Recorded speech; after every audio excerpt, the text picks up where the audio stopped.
오늘 우리에게 주신 하나님의 말씀은 신약 성경 로마서 9장 1절부터 13절까지 말씀입니다. 보통 말하기를 베드로는 유대인을 위한 그런 사역에 집중한 면이 있죠. 반면에 바울은 누구를 주로 대상으로 했을까요? 이제 이방인들을 주로 대상으로 사역을 했다, 그렇게 분류하기도 합니다.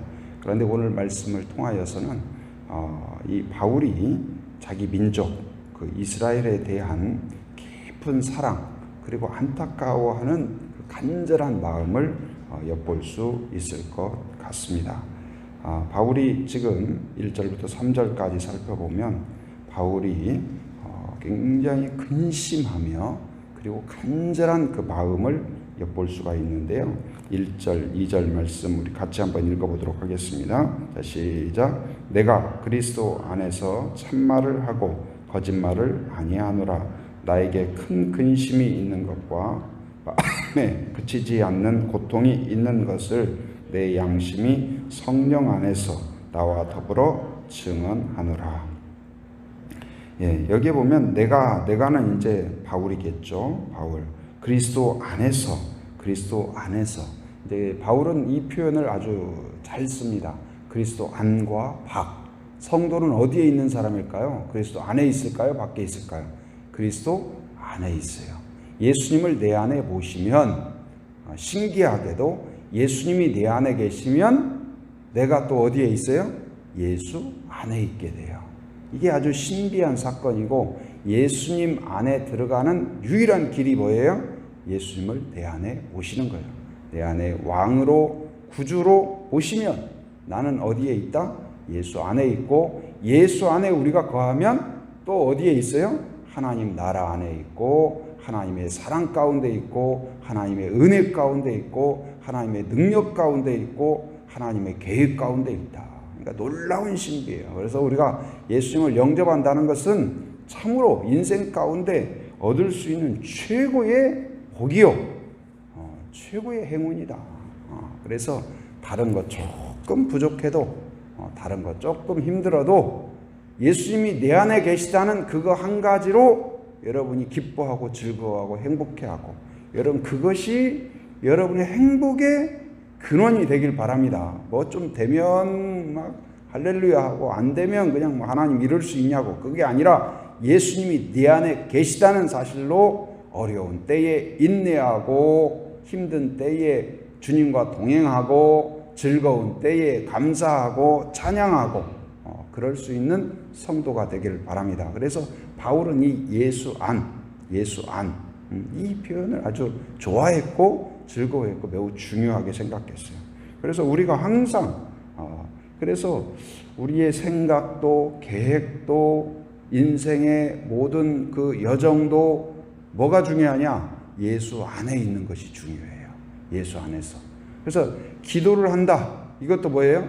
우리가 예수 안에서 하나님께 이야기하는 거예요. 예수 안에서 생각하는 거예요. 예수 안에서 꿈꾸는 거예요. 말씀을 읽으면서 이 말씀이 나에게 우리의 가정에 이루어지기를 원한다. 이것도 예수 안에서 꿈꾸고 바라고 소망하는 것이죠. 곧 그래서 여기에서 내가 그리스도 안에서, 이 말은 무슨 말일까요? 내가 그냥 내 욕심으로 하는 것이 아니라 주님의 뜻 안에서, 주님의 계획 안에서, 주님의 마음 안에서, 주님의 사랑 안에서 이렇게 볼 수 있을 것 같아요. 그리고 이제 여기서 또 뭘 말하냐? 참말을 하고 거짓말을 아니하노라. 이 말은 무슨 말일까요? 자기가 정말 진심이다. 내가 꾸미는 말이 아니다. 그래서 사람들 사이에서도 말할 때 중요한 게 뭘까요? 진정성이에요. 진정성. 겉과 속이 같은 거예요. 말은 사랑한다고 하는데 속에는 진짜인가? 이런 경우가 많죠. 예를 들어서 갑자기 전화 와서 받았어요. 모르는 분이 저한테 전화를 온 거예요. 모르는 번호가. 그래서 딱 전화 받았어요. 그랬더니 한 번도 만난 적이 없는데 저한테 사랑합니다 고객님 하고 그러는 거예요. 그럼 여러분 그 말을 어떻게 느끼세요? 와, 정말 감사하다. 모르는 사람을 이렇게 사랑해 주는구나. 그렇게 느낄까요? 또 지금 또 뭘 팔려고 하나? 아니면 무슨 일이지? 하고 막 경계심이 발동하잖아요. 응? 곧 이제 그 사람의 말과 생각과 표현과 함께 그 내적인 그 마음과 어떤 계획과 이런 것들이 진실할 때 그 말을 우리가 수용할 수가 있죠. 근데 바울이 지금 참말을 하고 거짓말을 아니한다. 진정성 있게 내가 지금 말한다. 그걸 이야기하죠.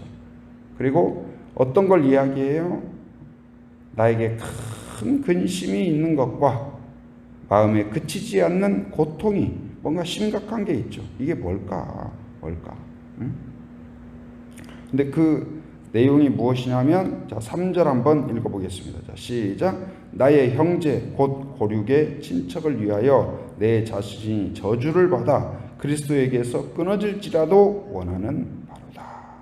나의 형제, 여기서 나의 형제는 누구를 가리킬까요? 바로 그 이스라엘을 가리키는 거예요.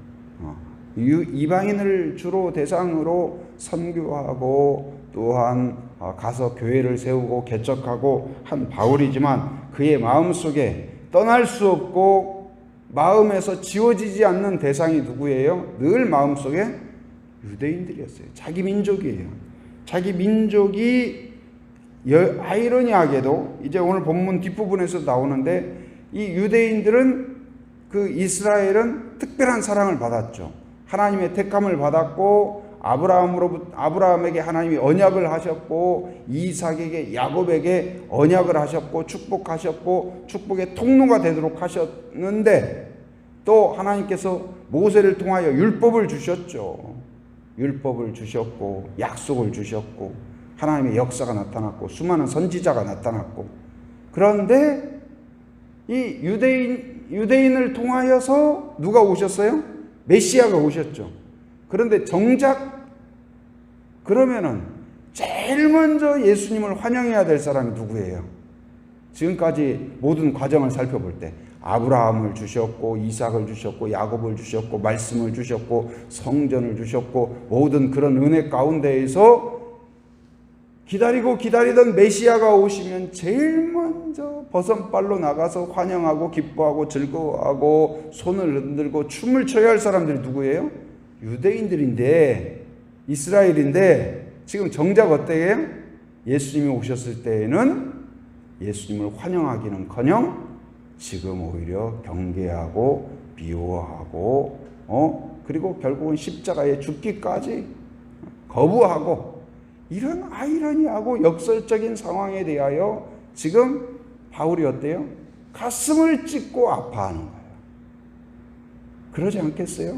예를 들어서 어떤 사역자가 이제 모르는 나라, 아프리카에 가서 아니면 다른 나라에 가서 선교를 하는데 이 사람들이 복음을 듣고 즐거워하고 행복하고 막 믿고 찬양하고 기뻐하는데, 정작 자기 부모, 자기 형제, 자기 가족, 자기 동네 사람들은 안 믿는 거예요. 안 받아들이는 거예요.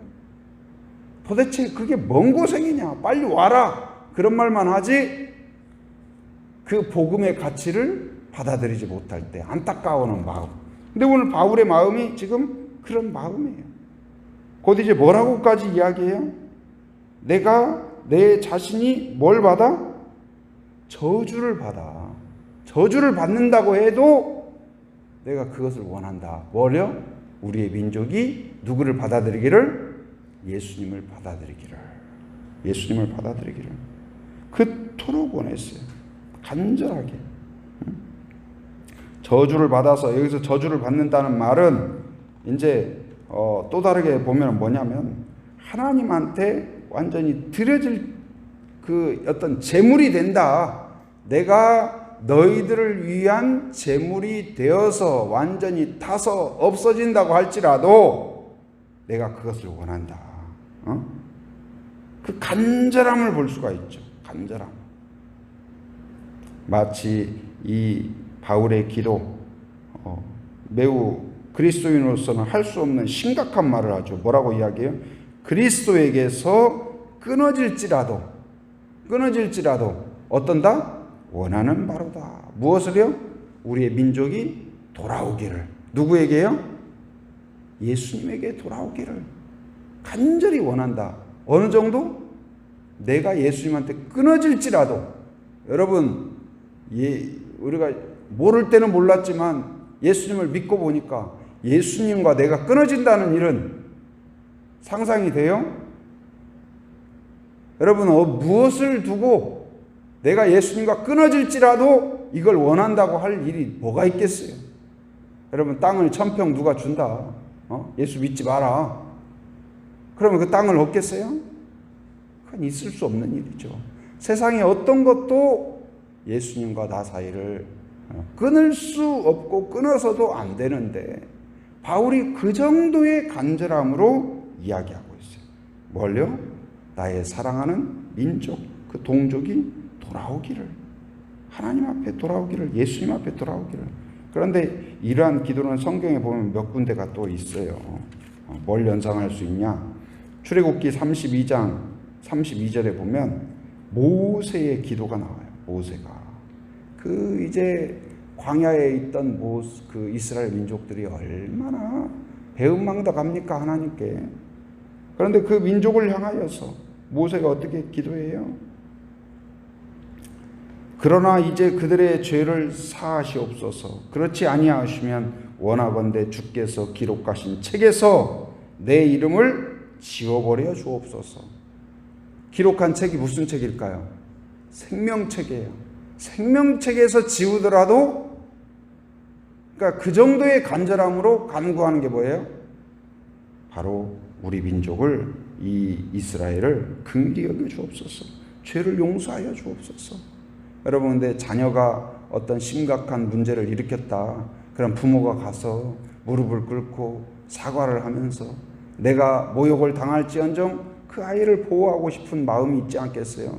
심각하게 내가 죽는다 할지라도 내가 죽어서 아이를 살릴 수 있다면 살리고 싶은 마음이 부모의 마음이 아닐까요?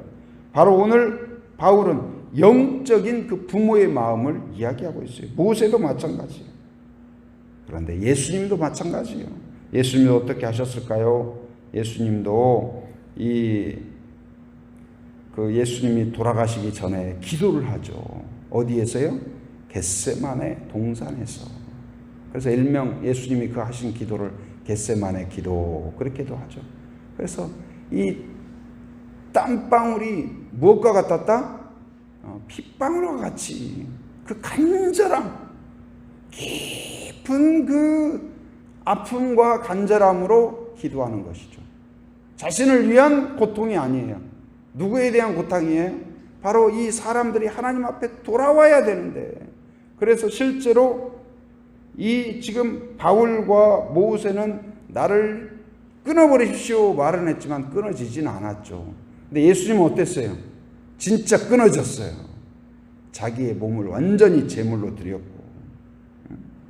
그래서 제가 과거에 청년부를 담당할 때 청년들과 함께 이제 기도하는 그 기도 모임을 겟세마네 기도라고 그랬어요. 그랬더니 한 청년이 그 당시엔 전도사였죠. 전도사님, 너무 전투적이지 않습니까?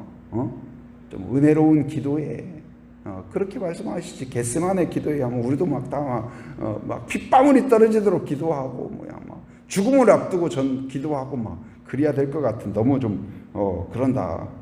그래서 그 말도 듣고 보니까 그럴 수도 있는데, 그래도 뭔가 우리가 우리 자신을 위해서, 가정을 위해서, 또 교회를 위하여, 민족을 위하여 간절히 기도해보자, 그런 마음으로 설득했던 그런 기억이 있습니다. 그런데 우리도 마찬가지예요. 바울이 지금 유대와 이스라엘에 대한 간절한 사랑과 간절한 그 어떤 민족 복음화에 대한 간절한 마음이 있듯이 우리도 마찬가지예요. 우리가 예수님을 만나면, 예수님을 사랑하면, 또 복음을 확신하면 우리에게 또 다른 뭐가 있을까요? 민족에 대한 사랑이 뜨거워지게 되어 있어요. 가족에 대한 사랑이 뜨거워지게 되어 있어요. 그래서 예수님을 내가 확실히 만나는 만남의 증거 중에 하나가 뭐예요? 그때부터 시작해요. 뭐요? 기도를 시작해요. 무슨 기도를요? 가족을 위한 기도를 시작해요. 내가 예수님을 믿고 보니까, 만나고 보니까, 느끼고 보니까, 복을 받고 보니까 나의 부모, 나의 가족, 나의 형제들이 눈에 들어오기 시작하는 거예요. 하나님, 우리 어머니 아버지의 마음을 열어주옵소서. 우리 형제들의 마음을 열어주옵소서. 우리 가족들의 마음을 열어주옵소서. 내 친구들의 마음을 열어주시옵소서. 그리고 바로 우리가 살고 있는 이 지역에 대하여서 관심을 갖는 거고, 우리 민족에 대하여서 관심을 갖는 거예요.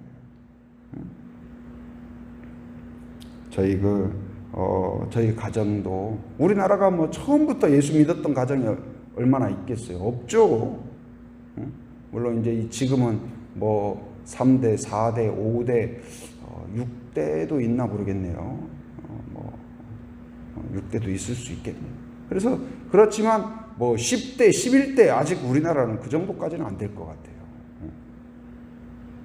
그래서 그런데 초기에 처음 믿었던 사람들이 얼마나 고통스럽고 얼마나 이 핍박을 받고 그런 이야기들을 우리가 들을 수가 있습니다. 근데 저희 그 가정도 처음에 복음이 들어왔을 때 이제 큰 고모님이 믿음을 처음 시작했는데, 그때 이제 새벽기도 이렇게, 지금 여러분 새벽기도 오셨다가 집에 가시면 막 집에서 못 들어오게 하고 그런 적은 없잖아요. 얼마나 그러니까 감사해요. 그때의 그 큰 고모님 이야기를 제가 이렇게 전해 들으면 어때요? 새벽기도 한번 가려고 하면 어떤 날은 그 고모부께서 옷을 다 숨겨놓아 버리는 거예요. 새벽기도 못 가게. 성경책을 다 막 없애버리고 불태워버리고 찢어버리고 나가라고 하고, 그리고 새벽기도 갔다 오면은 문을 안 열어주고, 겨울에도. 그래가지고 그때는 막 부뚜막에 나무 불 때잖아요. 그러면 그 한쪽 구석에서 그냥 또 있다가 아침 짓고 막 그런 어떤 처절한 상황. 그런데도 포기하지 않고 성경책을 찢기면 찢기는 대로, 옷을 뺏기면 뺏기는 대로, 뭘 대충 두르고 가서 그 여성으로서 그 당시에, 오늘날도 그렇지만 그 당시에 옷을 제대로 입지 않고 교회에 갔다고 생각해 봐요. 그것이 얼마나 어떤 면에서는 좀 그 민망한 그런 상황 아니겠어요? 그러나 그럼에도 불구하고 포기하지 않고 기도한 거예요. 무엇을 위해서요? 나 자신을 위해서가 아니라, 하나님, 지금 저 핍박하는 남편을 구원하여 주옵소서. 우리 가족을 구원하여 주옵소서. 복음이 시작되게 하여 주옵소서. 그런데 어떻게 됐을까요? 누가 승리했을까요? 핍박하는 자가 승리했을까요? 핍박당하며 기도하는 자가 승리했을까요? 할렐루야. 누가 승리했을까요? 결론은 핍박당하는 그와 하나님이 함께 하신 줄 믿습니다. 그래서 그뿐만 아니라 고모부와 그 가족들과, 그리고 그 복음이 또 할아버지와 또 아버지와 우리 가족에게까지 복음이 들어와서 저희의 그 모든 그 가족들 가운데 예수 안 믿는 사람이 없을 정도로 놀라운 은혜가 임한 거예요. 여러분이 이러한 하나의 씨앗이 되기를 바랍니다. 기도의 씨앗이 되고 복음의 씨앗이 되고, 그런데 그냥 대충이 아니라 오늘 바울의 진정성과 그리고 이 뜨거운 마음과 그리고 간절함이 있는 여러분이 되기를 바랍니다. 우리나라에 이렇게 복음이 들어올 때 그냥 들어온 게 아니에요. 제가 지금도 이 복음이 자유롭지 못한 그런 지역들이 있어요. 그 중에 하나가 제주도의 아주 오래된 토착 마을 같은 데는 교회가 들어가고 하는 것이 아직도 어렵죠. 어려워요. 근데 언젠가 한 10몇 년 전 정도 됐을까요? 경상도의 어느 마을로 이제 단기 선교를 갔던 것 같아요. 근데 그 목사님이 처음에 거기에 동네에 들어가고 개척하고 교회를 건축하던 이야기를 해주시더라고요. 근데 어떤 상황이냐?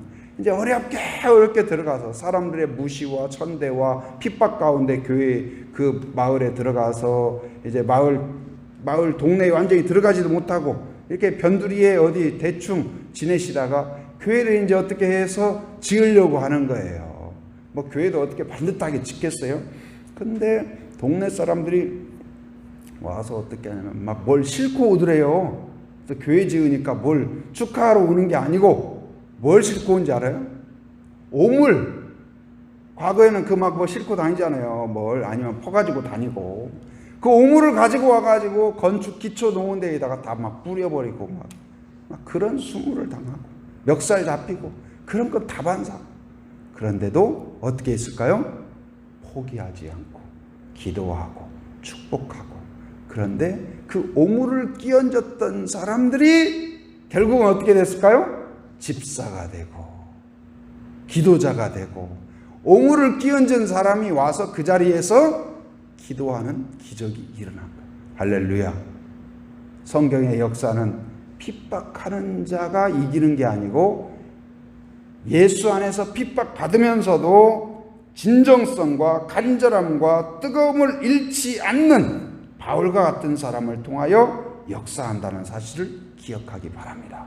예수님도 핍박받았지만 성령과 함께하고 하나님과 함께하면서 결국은 십자가에서 승리한 줄 믿습니다. 오늘 이 시대도 여러 가지 이유로 복음 때문에 핍박받는 일이 있을 수 있습니다. 그러나 그럼에도 불구하고 오늘 바울처럼 진정성으로 간절함으로 뜨거움으로 가슴에 그 핍박자들을 가슴에 품고 가정과 지역과 민족을 품고 이 나라가 정말 하나님의 통치하는 나라가 되도록 백성이 되도록 오늘 바울의 심정으로 기도하고 축복하는 그러한 성도가 되기를 주님의 이름으로 축원합니다.